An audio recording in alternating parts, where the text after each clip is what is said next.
امریکہ جیسے ملک میں جہاں غزہ جنگ پر لاکھوں لوگ سڑکوں پر نکل آئے، جہاں ایران، امیگریشن، نسل پرستی اور انسانی حقوق جیسے موضوعات پر شدید احتجاج دیکھنے کو ملتا ہے، وہیں جیفری ایپسٹین جیسے حساس ترین اسکینڈل کی نئی تفصیلات سامنے آئیں۔ ایسا معاملہ جس کا تعلق امریکی معاشرے کی اپنی بیٹیوں، اپنے بچوں اور طاقتور اشرافیہ سے تھا، تو پھر کوئی ملک گیر عوامی تحریک کیوں نہ اٹھی؟ کیوں پورا معاشرہ چند دن شور مچانے کے بعد خاموش ہو گیا؟ یہ سوال صرف ایپسٹین کیس کا نہیں، یہ انسانی نفسیات، میڈیا کے اثرات اور اجتماعی شعور کی ساخت کا سوال ہے۔ ہیبیچویشن، عادت بن جانے کا عمل۔ انسانی دماغ مسلسل الارم موڈ میں زیادہ دیر تک نہیں رہ سکتا۔ اگر ایک ہی صدمہ، ایک ہی ظلم یا ایک ہی خوفناک منظر بار بار انسان کے سامنے آئے تو آہستہ آہستہ دماغ اس کا عادی ہونے لگتا ہے۔ نفسیات میں اسے کہتے ہیں ہیبیچویشن، یعنی کسی چیز کا رفتہ رفتہ معمول بن جانا۔ وہ چیز جو ابتدا میں ناقابل برداشت لگتی ہے، وقت کے ساتھ انسان کے احساسات پر اپنا اثر کھونے لگتی ہے۔ اس کو سمجھنے کے لیے چند مثالیں دیکھتے ہیں۔ دنیا کے مختلف خطوں میں جہاں کم عمر بچوں کو شدت پسندی یا دہشت گردی کی تربیت دی جاتی رہی، ابتدا میں ان کے سامنے جانوروں پر ظلم کیا جاتا تھا، کیونکہ انسانی فطرت پہلی بار تشدد دیکھ کر مزاحمت کرتی ہے، دل گھبراتا ہے، ذہن انکار کرتا ہے، لیکن بار بار ایکسپوجر کے بعد وہی بچے ان مناظر کے عادی ہو جاتے ہیں۔ پھر ایک وقت آتا ہے جب وہ صرف تشدد سے نہیں گھبراتے بلکہ خود بھی اس کا حصہ بننے لگتے ہیں۔ اسی کی ایک بڑی مثال آج غزہ ہے۔ 7 اکتوبر 2023 کے بعد جب جدید دور کی بدترین مناظر دنیا کے سامنے آنے لگے تو پوری دنیا شوق میں تھی۔ ایسے مناظر جو شاید پہلے صرف جنگی فلموں میں دیکھے جاتے تھے، اب روزانہ موبائل اسکرینوں پر موجود ہیں۔ امریکہ اور یورپ جیسے معاشروں میں بھی جہاں فلسطین کا مقدمہ ہمیشہ غلط زاویوں سے پیش کیا جاتا رہا، وہاں بھی لاکھوں لوگ احتجاج کے لیے نکل آئے، لیکن پھر وقت گزرتا گیا۔ وہی تباہ شدہ عمارتیں، وہی بچوں کی لاشیں، وہی چیخیں، وہی ویڈیوز، اور آہستہ آہستہ انسانی ذہن ان سب کا عادی ہونے لگا۔ یہ بے حسی اچانک پیدا نہیں ہوتی، اس کے پیچھے ایک مکمل نفسیاتی پروسیس ہوتا ہے، اور اس عمل کے کئی مراحل ہیں۔ مرحلہ اول، ڈی سینسٹائزیشن، حساسیت کا ختم ہو جانا۔ ہر معاشرے میں کچھ چیزیں نارمل سمجھی جاتی ہیں اور کچھ اب نارمل، لیکن اگر کسی غیر معمولی چیز کو مسلسل دہرایا جائے، بار بار دکھایا جائے اور اجتماعی نظروں کے سامنے رکھا جائے تو رفتہ رفتہ لوگوں کی حساسیت کم ہونے لگتی ہے۔ پہلے انسان چونکتا ہے، پھر خاموش ہوتا ہے اور پھر عادی ہو جاتا ہے۔ مثلاً اگر کسی قدامت پسند معاشرے میں کسی خاص طرز لباس کو ناقابل قبول سمجھا جاتا ہو تو ابتدا میں شدید رد عمل آتا ہے، لیکن اگر وہی منظر بار بار دہرایا جائے تو آہستہ آہستہ ریزسٹنس کم ہونے لگتی ہے، پھر وہی چیز غیر معمولی سے معمول بن جاتی ہے۔ یہی اصول میڈیا، سیاست، جنگ، تشدد اور اخلاقی اسکینڈلز پر بھی لاگو ہوتا ہے۔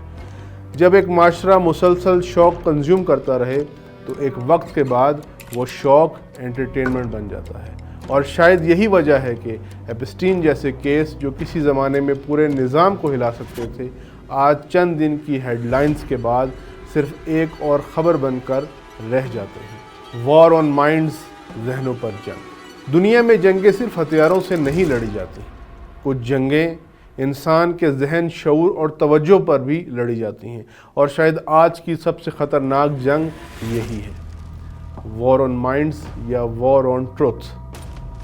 معاشروں کو کمزور کرنے کے لیے صرف معیشت تباہ کرنا کافی نہیں ہوتا، بلکہ لوگوں کی سوچنے، سمجھنے اور سچ تک پہنچنے کی صلاحیت کو مفلوج کرنا بھی ضروری ہوتا ہے۔ اور یہیں سے شروع ہوتا ہے دوسرا مرحلہ، ذہنوں کو یرغمال بنانے کی جنگ۔ لوگوں پر اتنی معلومات کی بمباری کرو، اتنی خبریں، اتنا شور، اتنا کنٹینٹ کہ انسان کے پاس رک کر سوچنے کی صلاحیت ہی باقی نہ رہے۔ آج آپ یوٹیوب شارٹس، ٹک ٹاک، انسٹاگرام ریل سب دیکھتے ہیں۔ چند سیکنڈ کی ویڈیوز، تیز کٹس، تیز موسیقی، تیز ڈوپامین ہٹس۔ سوال یہ ہے کیا محض یہ اتفاق ہے یا ایک سوچی سمجھی حکمت عملی ہے؟ یہ پلیٹ فارمز انسانی نفسیات کو سمجھ کر ڈیزائن کیے گئے ہیں۔ ان کا مقصد صرف انٹرٹین کرنا نہیں بلکہ اٹینشن کیپچر کرنا ہے۔ نتیجہ کیا نکلا؟ انسان شارٹ ٹرم اٹینشن کا شکار ہو گیا۔ اب 1 منٹ سے زیادہ کی ویڈیو بورنگ لگتی ہے، ایک لمبا آرٹیکل پڑھنا مشکل لگتا ہے، اور کسی سنجیدہ موضوع پر گہرائی سے غور کرنا تقریباً ناممکن۔ حالانکہ کسی بھی اہم حقیقت کو سمجھنے کے لیے انسان کو وقت چاہیے ہوتا ہے، خاموشی چاہیے ہوتی ہے، توجہ چاہیے ہوتی ہے، اور مسلسل غور و فکر چاہیے ہوتا ہے۔ لیکن جب ذہن مسلسل سکرولنگ کا عادی ہو جائے تو وہ ڈیپ تھنکنگ کی صلاحیت کھونے لگتا ہے۔ یہی ہے انفارمیشن اوورلوڈ، یعنی معلومات کی اتنی زیادہ بھرمار کہ سچ معلومات کے سمندر میں دفن ہو جائے۔ مثال کے طور پہ جیفری ایپسٹین کیس کو دیکھیے، لاکھوں صفحات، ہزاروں تفصیلات اور بے شمار انکشافات۔ لیکن سوال یہ ہے کہ ایک ایسی عوام جس کی توجہ چند سیکنڈز تک محدود ہو چکی ہو، وہ اتنی گہرائی میں کیسے جائے گی، کیسے تحقیق کرے گی، کیسے سچ تک پہنچے گی؟ لہٰذا لوگ آہستہ آہستہ اہم معاملات میں ایموشنلی ڈسکنیکٹ ہو جاتے ہیں، اور یہی اس جنگ کی کامیابی ہے۔ اب لوگوں کو سینسر کرنے کی ضرورت نہیں پڑتی، بس اتنا ڈسٹریکٹ کر دو کہ وہ خود ہی حقیقت سے دور ہو جائے۔ آج انسان کے پاس معلومات بہت ہیں لیکن سمجھ کم ہوتی جا رہی ہے، کانٹینٹ بہت ہے لیکن وزڈم نایاب ہوتی جا رہی ہے، اور شاید اسی دور کا سب سے بڑا المیہ یہی ہے۔ مرحلہ بعدی لرنڈ ہیلپ لیسنس، سیکھی ہوئی بے بسی۔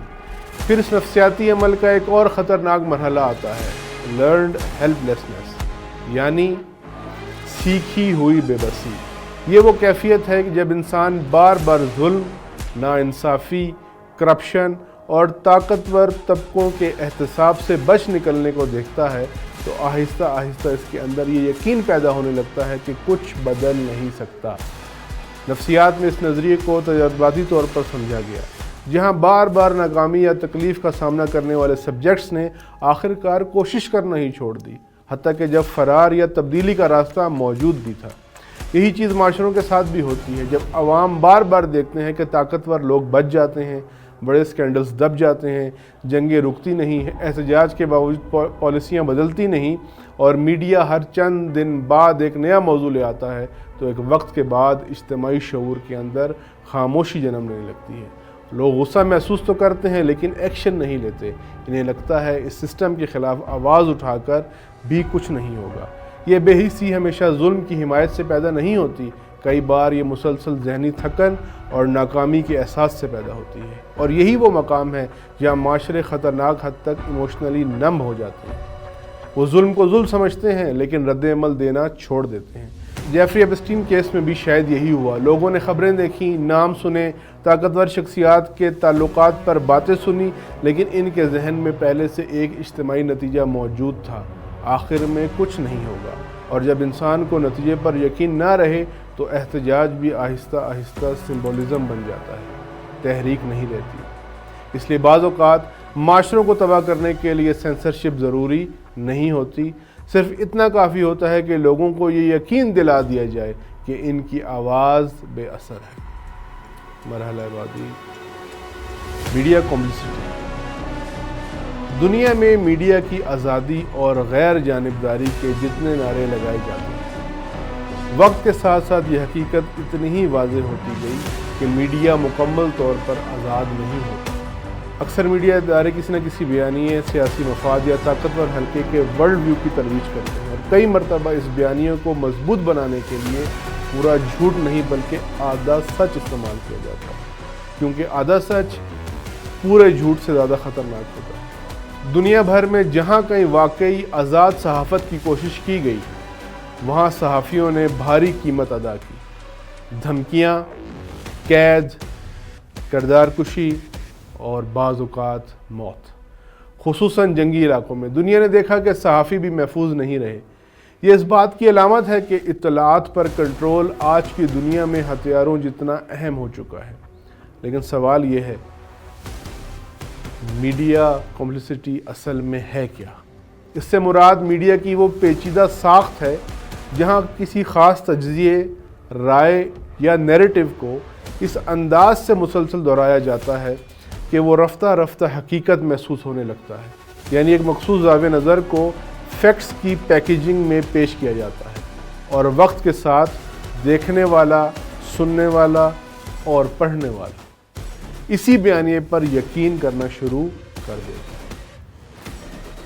حالانکہ حقیقت شاید اس سے کہیں زیادہ پیچیدہ ہوتی ہے۔ یہی وجہ ہے کہ آج انفارمیشن صرف انفارمیشن نہیں رہی بلکہ پرسیپشن مینجمنٹ بن چکی ہے۔ اب لوگ حقیقت نہیں دیکھتے بلکہ حقیقت کی وہ تصویر دیکھتے ہیں جو ان کے سامنے بنائی جاتی ہے۔ ایپسٹین کیس کو دوبارہ دیکھیے۔ اس کیس میں کئی ایسے روابط اور سوالات سامنے آئے جنہوں نے مختلف طاقتور حلقوں، سیاسی شخصیات اور عالمی نیٹ ورکس پر سوالات کھڑے کیے، جیسے سابق اسرائیلی وزیر اعظم ایہود باراک کے ساتھ جیفری ایپسٹین کے تعلقات، موساد و امریکی انٹیلیجنس کا کردار۔ بہت سے تجزیہ کاروں نے مختلف زاویوں سے ان پہلوؤں پر گفتگو کی، لیکن دلچسپ بات یہ ہے کہ عوام تک پہنچنے والا ڈومیننٹ نیریٹو اکثر کچھ اور تھا۔ کئی مواقع پر گفتگو کا رخ ایسے موضوعات کی طرف موڑ دیا گیا جہاں اصل سوالات پس منظر میں چلے گئے، جیسے کہ جیفری ایپسٹین کا تعلق روسی انٹیلیجنس سے تھا یا یہ اس کا ایک پروجیکٹ۔ یہی ہے میڈیا کمپلیسٹی۔ حقیقت کو مکمل چھپانا ضروری نہیں ہوتا، بس اس کے گرد اتنا شور پیدا کر دو، اتنے زاویے کھڑے کر دو کہ عام انسان اصل نقطے تک پہنچ ہی نہ سکے۔ آخری بات تو یہی ہے وہ پس منظر جو ہمیں سمجھاتا ہے کہ کیسے اتنے بڑے اور خوفناک اسکینڈلز سامنے آنے کے باوجود معاشرے اکثر کوئی بڑا رد عمل نہیں دیتے۔ کیوں رد عمل دینے کے لیے صرف معلومات کافی نہیں ہوتی بلکہ آزاد شعور، گہری توجہ اور حقیقت تک پہنچنے کی صلاحیت بھی چاہیے ہوتی ہے۔ اور جب ذہن مسلسل ڈسٹریکشن، انفارمیشن اوورلوڈ اور میڈیا نیریٹوز کی حصار میں ہو تو انسان حقیقت دیکھتے ہوئے بھی اسے محسوس کرنا چھوڑ دیتا ہے، اور شاید یہی اس دور کی سب سے خاموش اور سب سے خطرناک جنگ ہے۔ اجازت دیجیے پھر کسی نئے پس منظر، کسی نئی طے اور ایک نئی حقیقت کے ساتھ آپ کی خدمت میں حاضر ہوں گے۔ خدا حافظ۔